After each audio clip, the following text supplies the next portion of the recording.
आदरणीय अध्यक्ष जी, एक ऐसा कालखंड है जब इतिहास के कई प्रेरक अध्याय फिर से हमारे सामने उजागर हुए हैं। अभी अभी हमने हमारे संविधान के 75 वर्ष गौरवपूर्व मनाए हैं। आज देश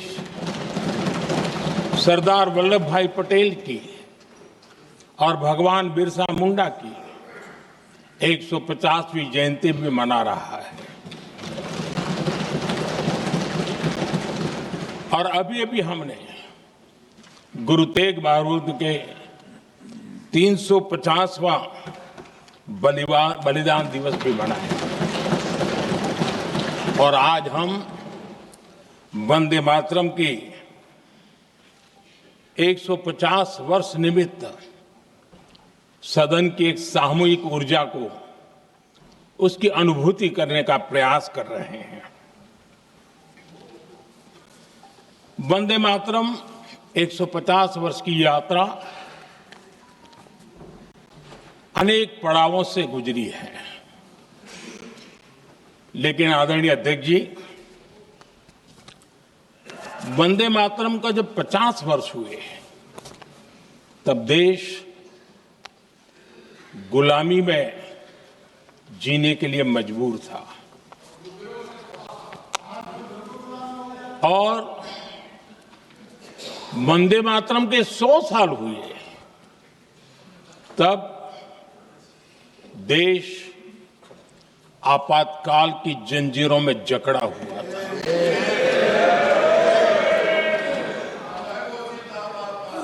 जब वंदे मातरम 100 साल के अत्यंत उत्तम पर्व था, तब भारत के संविधान का गला घोंट दिया गया था। जब वंदे मातरम 100 साल का हुआ, तब देशभक्ति के लिए जीने मरने वाले लोगों को जेल के सलाखों के पीछे बंद कर दिया गया था। जिस वंदे मातरम के गीत ने देश को आजादी की ऊर्जा दी थी, उसके जब 100 साल हुए तो दुर्भाग्य से एक काला कालखंड हमारे इतिहास में उजागर हो गया। हम लोकतंत्र के गिरोह में थे।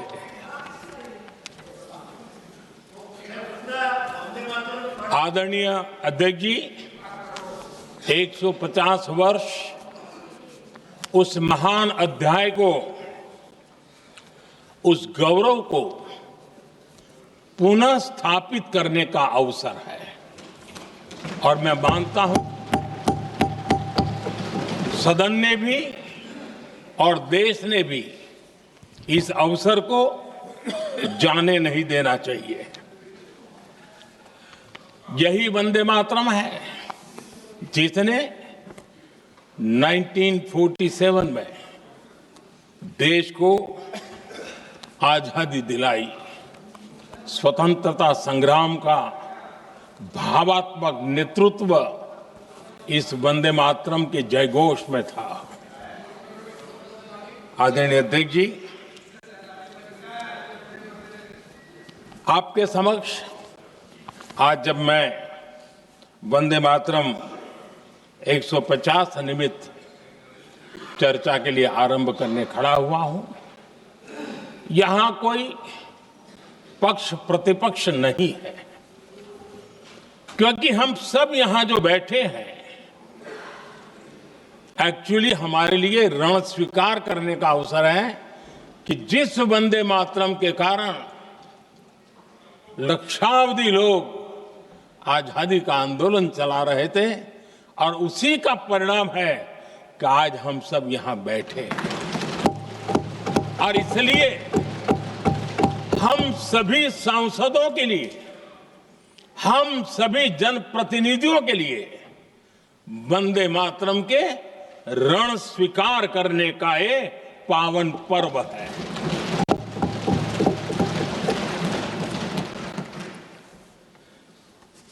और इससे हम प्रेरणा लेकर के वंदे मातरम की जिस भावना ने देश की आजादी का जंग लड़ा, उत्तर दक्षिण पूर्व पश्चिम पूरा देश एक स्वर से वंदे मातरम बोल के आगे बढ़ा। फिर से एक बार अवसर है कि आओ हम सब मिल के चले, देश को साथ लेके चले। आजादी के दीवानों ने जो सपने देखे थे उन सपनों को पूरा करने के लिए वंदे मातरम 150 हम सबकी प्रेरणा बने, हम सबकी ऊर्जा बने और देश आत्मनिर्भर बने। 2047 में विकसित भारत बना करके हम रहे, इस संकल्प को दोहराने के लिए ये वंदे मातरम हमारे लिए एक बहुत बड़ा अवसर है। आदरणीय अध्यक्ष जी, दादा तबीयत तो ठीक है ना?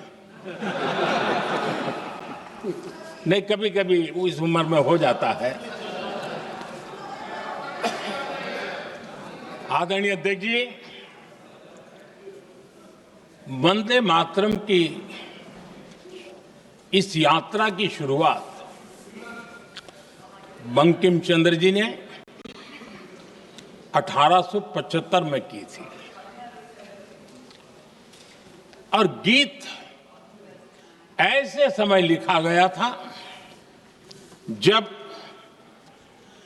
1857 के स्वातंत्र संग्राम के बाद अंग्रेज सल्तनत बौखलाई हुई थी, भारत पर भांति भांति के दबाव डाल रही थी, भांति भांति के जुल्म कर रही थी और भारत के लोगों को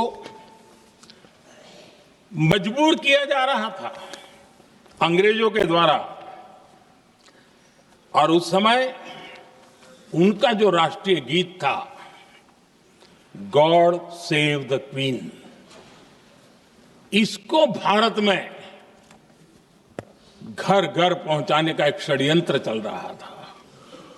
ऐसे समय बंकिम दा ने चुनौती दी और ईंट का जवाब पत्थर से दिया और उसमें से वंदे मातरम का जन्म हुआ।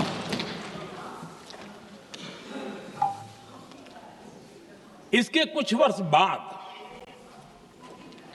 1882 में जब उन्होंने आनंद मठ लिखा तो इस गीत का उसमें समावेश किया गया। आदरणीय अध्यक्ष जी, वंदे मातरम ने उस विचार को पुनर्जीवित किया था जो हजारों वर्ष से भारत की रग रग में रचा बसा था। उसी भाव को, उसी संस्कारों को, उसी संस्कृति को, उसी परंपरा को उन्होंने बहुत ही उत्तम शब्दों में, उत्तम भाव के साथ वंदे मातरम के रूप में हम सबको बहुत बड़ी सौगात दी थी। वंदे मातरम ये सिर्फ केवल राजनीतिक आजादी की लड़ाई का मंत्र नहीं था। सिर्फ हम अंग्रेज जाए और हम खड़े हो जाए, अपने राह पर चले, इतने मात्र तक वंदे मातरम प्रेरित नहीं करता था, उससे कहीं आगे था। आजादी की लड़ाई इस मातृभूमि को मुक्त कराने का भी जंग था, अपनी मां भारती को उन बेड़ियों से मुक्ति दिलाने का एक पवित्र जंग था। और वंदे मातरम की पृष्ठभूमि हम देखें, उसके संस्कार सरिता देखें, तो हमारे यहां वेद काल से एक बात बार बार हमारे सामने आई है। जब वंदे मातरम कहते हैं तो वही वेद काल की बात हमें याद आती है। वेद काल से कहा गया है माता भूमि ही पुत्रो अहम पृथिव्याः, अर्थात ये भूमि मेरी माता है और मैं पृथ्वी का पुत्र हूं। आदरणीय अध्यक्ष जी, यही वो विचार है जिसको प्रभु श्री राम ने भी लंका के वैभव को छोड़ते हुए कहा था, जननी जन्मभूमिश्च स्वर्गादपि गरीयसी।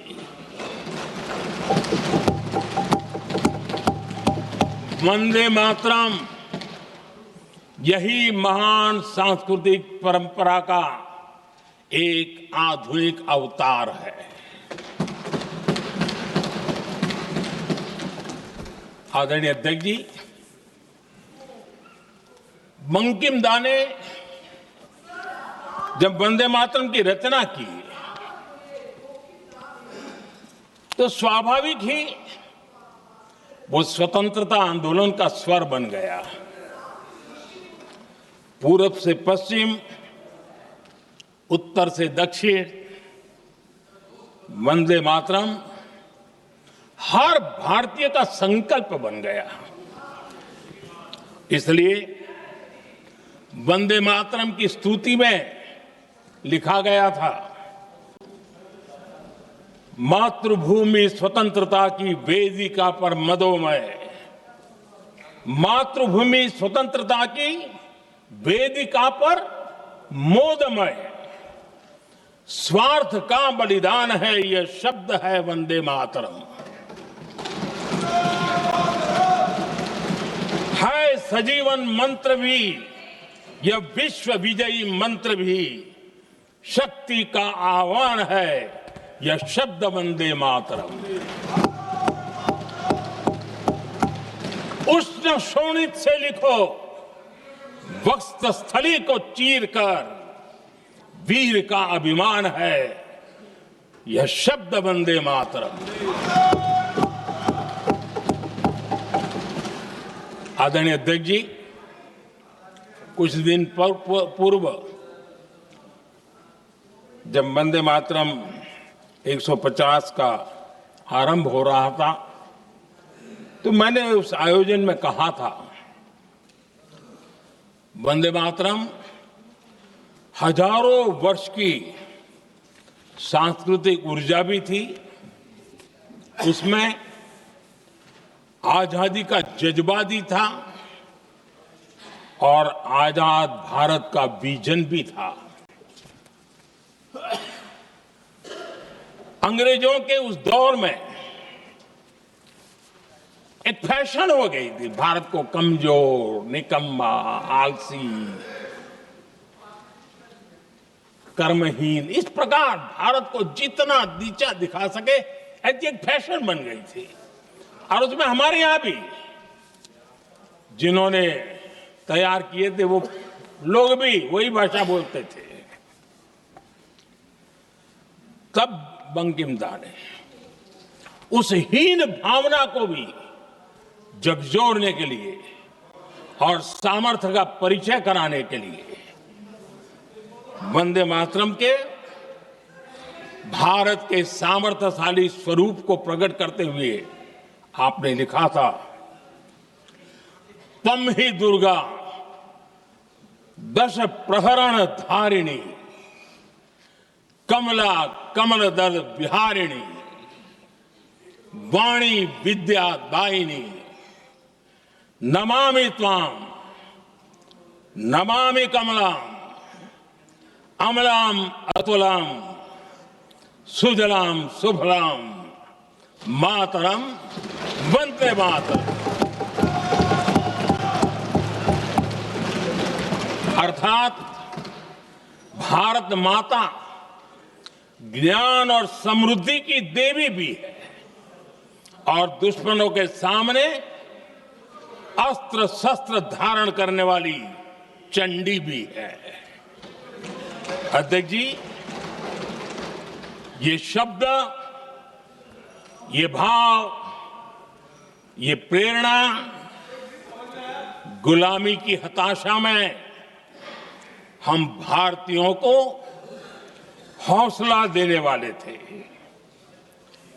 इन वाक्यों ने तब करोड़ों देशवासियों को यह एहसास कराया कि लड़ाई किसी जमीन के टुकड़े के लिए नहीं है।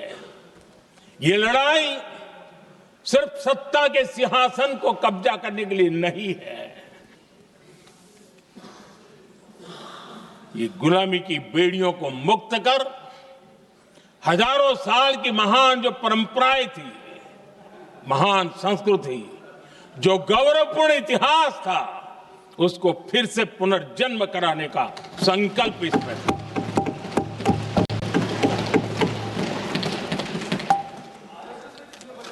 आदरणीय अध्यक्ष जी,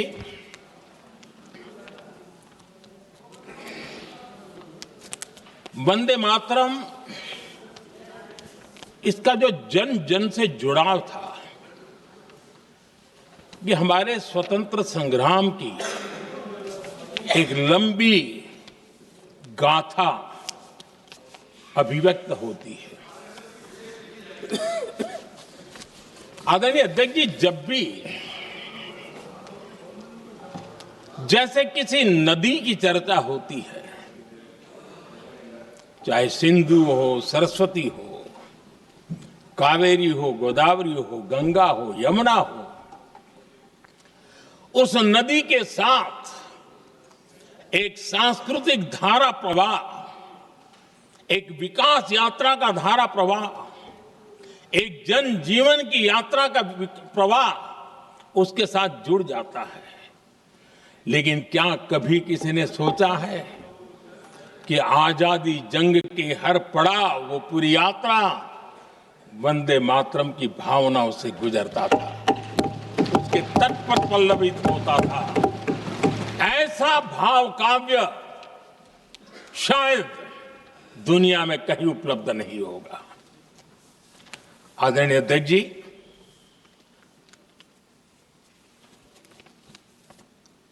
अंग्रेज समझ चुके थे कि 1857 के बाद लंबे समय तक भारत में टिकना उनके लिए मुश्किल लग रहा था।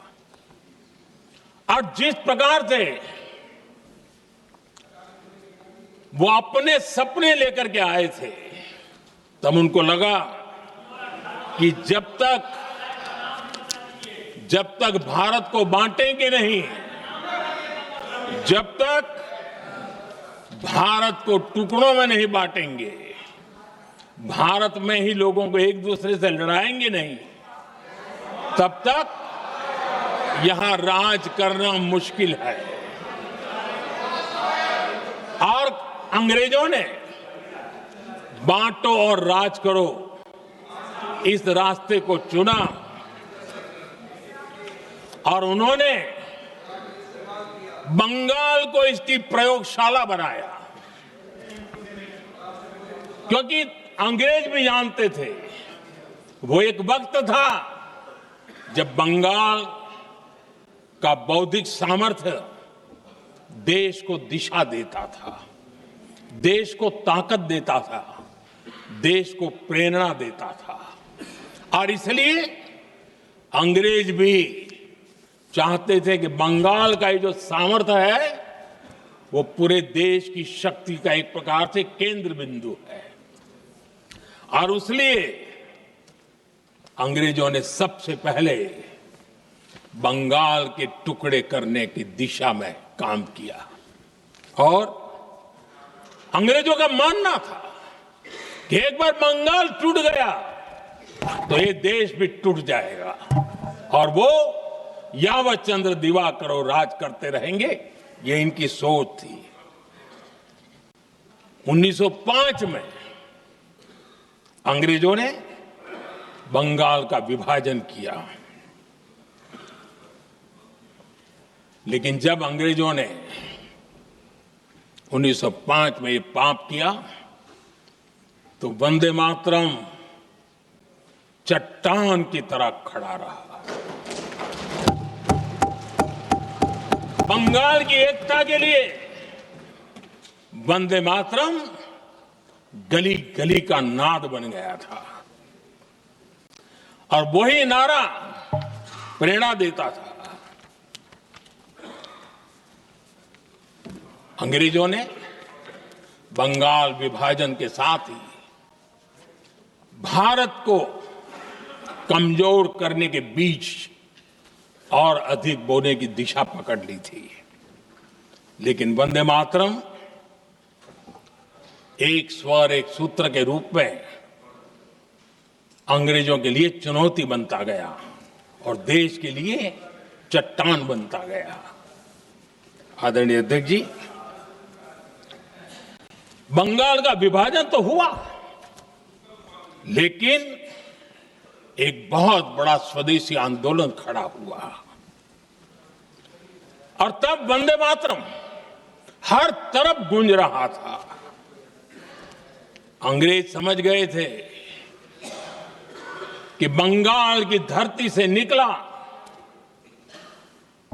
बंकिम दा का ये भाव सूत्र,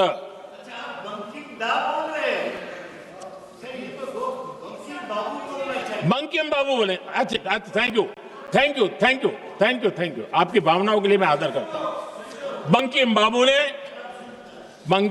ने थैंक यू दादा, थैंक यू। हाँ, आपको तो दादा कह सकता हूं ना, वरना उसमें भी आपको इतराज हो जाएगा। बंकिम बाबू ने ये जो भाव विश्व तैयार किया था, उनके भाव गीत के द्वारा उन्होंने अंग्रेजों को हिला दिया और अंग्रेजों ने देखिए कितनी कमजोरी होगी और इस गीत की ताकत कितनी होगी। अंग्रेजों ने उसको कानूनी रूप से प्रतिबंध लगाने के लिए मजबूर होना पड़ा था। गाने पर सजा, छापने पर सजा, इतना ही नहीं, वंदे मातरम शब्द बोलने पर भी सजा। इतने कठोर कानून लागू कर दिए गए थे। हमारे देश की आजादी के आंदोलन में सैकड़ों महिलाओं ने नेतृत्व किया, लक्षावधि महिलाओं ने योगदान दिया। एक घटना का मैं जिक्र करना चाहता हूं। 22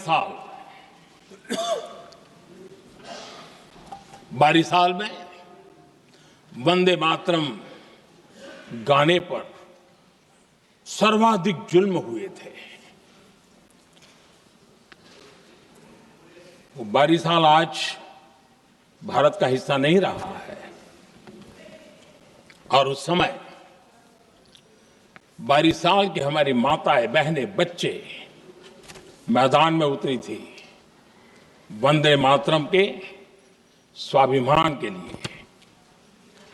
इस प्रतिबंध के विरोध में लड़ाई के मैदान में उतरी थी और तब 22 साल की एक वीरांगना श्रीमती सरोजिनी बोस, जिन्होंने उस जमाने में वहां की भावना को देखिए और उन्होंने कहा था कि वंदे मातरम जो प्रतिबंध लगा है, जब तक ये प्रतिबंध नहीं हटता है, मैं अपनी चूड़ियां जो पहनती हूं निकाल दूंगी। भारत में वो एक जमाना था, चूड़ी निकालना यानी महिला के जीवन की बहुत बड़ी घटना हुआ करती, लेकिन उनके लिए वंदे मातरम की वो भावना थी। उन्होंने अपनी सोने की चूड़ियां, जब तक वंदे मातरम प्रतिबंध नहीं हटेगा मैं दोबारा नहीं धारण करूंगी, ऐसा बड़ा व्रत ले लिया था। हमारे देश के बालक भी पीछे नहीं रहे थे। उनको कोड़े की सजा होती थी, छोटी छोटी उम्र में उनको जेल में बंद कर दिया जाता। और उन दिनों खास करके बंगाल की गलियों में लगातार वंदे मातरम के लिए प्रभात फेरियां निकलती थी। अंग्रेजों के नाक को दम कर दिया था और उस समय एक गीत गूंजता था बंगाल में, जाए जाबे जीवनो चोले, जाए जाबे जीवनो चोले, जोगो तो माजे तोमार काजे वंदे मातरम बोले। अर्थात हे मां, संसार में तुम्हारा काम करते और वंदे मातरम कहते जीवन भी चला जाए तो वो जीवन भी धन्य है, ये बंगाल की गलियों में बच्चे कह रहे हैं। ये गीत उन बच्चों की हिम्मत का स्वर था और उन बच्चों की हिम्मत ने देश को हिम्मत दी थी। बंगाल की गलियों से निकली आवाज देश की आवाज बन गई थी।